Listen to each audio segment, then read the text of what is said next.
ہو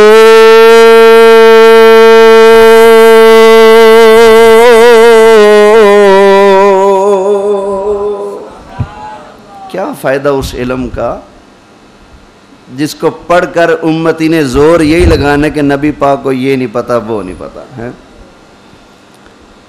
اب مولوی صاحب دلیلیں پیش کر رہے ہیں۔ رسول اللہ صلی اللہ علیہ وسلم غیب جانتے ہوتے تو ایمانداری سے بتائیے، جب 40 حفاظ کو دھوکے سے منافقین نے آپ سے مانگا کہ ہمارے علاقے میں تبلیغ کی بڑی ضرورت ہے، آپ کچھ عالم فاضل حافظ قاری ہمیں دیں، اللہ کے رسول بالکل نیا اسلام ابھی آیا تھا اور تھوڑے سے مسلمان تھے، اس میں سے 40 صحابہ کرام آپ نے چھانٹ کے دیے اور وہ منافق راستے میں جا کر ان سب کو انہوں نے قتل کر دیا، اور رسول اللہ صلی اللہ علیہ وسلم نے پورے 40 دن تک ہر نماز میں فجر ظہر عصر مغرب عشاء ان بدبختوں کے نام لے لے کر آپ نے قنوت نازلہ پڑھی اور بد دعائیں دی۔ اگر اللہ کے رسول کو پتہ ہوتا کہ یہ میرے صحابہ کو مارنے اور قتل کرنے کے لیے لے جا رہے ہیں، ایمانداری سے بتاؤ خانپور والو، اللہ کے رسول صحابہ کو ان کے ساتھ بھیجتے؟ یہ بخاری شریف کی حدیث پڑھ رہے ہیں، اور بھی کتابوں میں ہے۔ نجد کے کچھ لوگ نبی پاک کے پاس آئے، نجد کے لوگ منافق تھے، آگے حضور کے پاس کہتے ہیں جی مہربانی کریں آپ ہمارے ساتھ اپنے صحابہ کو جو قرآن کے قاری ہیں ان کو بھیجیں، ہمارے ساتھ جائیں، ہمارے علاقے میں دین کی تبلیغ کریں۔ تو کہتے ہیں جی نبی پاک نے اپنے 70 صحابہ کو بھیج دیا ساتھ، انہوں نے حضور کے صحابہ کو شہید کر دیا۔ اگر نبی پاک کو پتہ ہوتا، حضور کو اگر علم ہوتا کہ انہوں نے ان کو شہید کر دینا ہے تو پھر حضور کیوں بھیجتے؟ اگر حضور کو علم تھا پھر بھی بھیج دیا تو ان کے قتل کا گناہ تو حضور کی گردن پر ہے۔ یہ بات کر رہے ہیں کہ بہرحال مروڑ شروڑ کے نتیجہ یہی کڈیا کہ نبی پاک علیہ السلام کو غیب کا علم نہیں۔ اچھا، جتنے بھی لوگ اس طرح کی باتیں کرتے ہیں نا، اکثر خیانت کرتے ہیں۔ کیا کرتے ہیں؟ بات آدھی سنائیں گے، پوری نہیں سنائیں گے۔ میں پوری عرض کر دوں۔ نجد کے لوگ آئے حضور کے پاس، کہنے لگے جی آپ مہربانی کریں، اپنے غلاموں کو بھیجیں، ہمارے علاقے میں تبلیغ کی ضرورت ہے، اپنے حفاظ صحابہ کو بھیجیں، ان کو قرآن سنائیں، ان کو مسلمان کریں، ہمیں دین سکھائیں، نمازیں سکھائیں، بھیجیں۔ تو یہ کہہ رہے ہیں کہ نبی پاک نے بھیج دیا۔ بھئی بھیجنے سے پہلے سرکار نے کچھ فرمایا بھی تھا، وہ کون پڑھ کے سنائے گا؟ وہ میں سناؤں گا، اس لیے کہ اگر وہ بیچارہ سنا دیتا تو اس کی تقریر کیسے پوری ہوتی؟ اس نے جو کہانی ڈالنی تھی وہ کیسے چلا سکتا تھا؟ خیانت کیے بغیر تو کام نہیں چلتا۔ اوے پورے پڑھو پوری بات۔ اللہ کے محبوب علیہ السلام سے جب نجد والوں نے کہا مہربانی کرے آپ اپنے غلاموں کو ہمارے ساتھ بھیجیں، ہمیں دین سکھائیں گے، تو اللہ کے محبوب علیہ السلام نے پہلے فرما دیا، فرمایا انی اخشا علیہم من اہل نجد، فرمایا مجھے نجدیوں سے ڈر لگتا ہے، میں نے اپنے صحابہ کو بھیجا تو تم ان کو قتل کر دو گے۔ سرکار نے پہلے فرما دیا تھا، فرمایا انی اخشا علیہم من اہل نجد، فرمایا مجھے نجدیوں سے ڈر لگتا ہے، اگر میں نے ان کو بھیجا تو تم کیا کر دو گے؟ سرکار نے بتایا کہ نہیں؟ بولو، نجدیوں نے کیا کرنا ہے سرکار نے پہلے بتایا کہ نہیں بتایا؟ اب رہی بات مولوی صاحب کی اگلی، اگر حضور کو علم تھا پھر بھی بھیج دیا تو ان کے قتل کا گناہ نبی پاک پر ہے۔ اچھا تینوں پتہ ہے تیری اولاد ہوئے گی، جمے گی، بڑی ہوئے گی، بالآخر مرے گی، جو تو تینوں پتہ ہے تیرے بچیاں نے مرنا ہے تو جمدہ کیوں ہے؟ باقی کافروں نے نبیوں کو شہید کیا کہ نہیں کیا؟ قرآن میں لکھا موجود ہے جگہ یقتلون النبیین بغیر الحق، بلا وجہ کافروں نے نبیوں کو شہید کیا۔ اللہ کو پتا تھا کہ نہیں یہ شہید کریں گے؟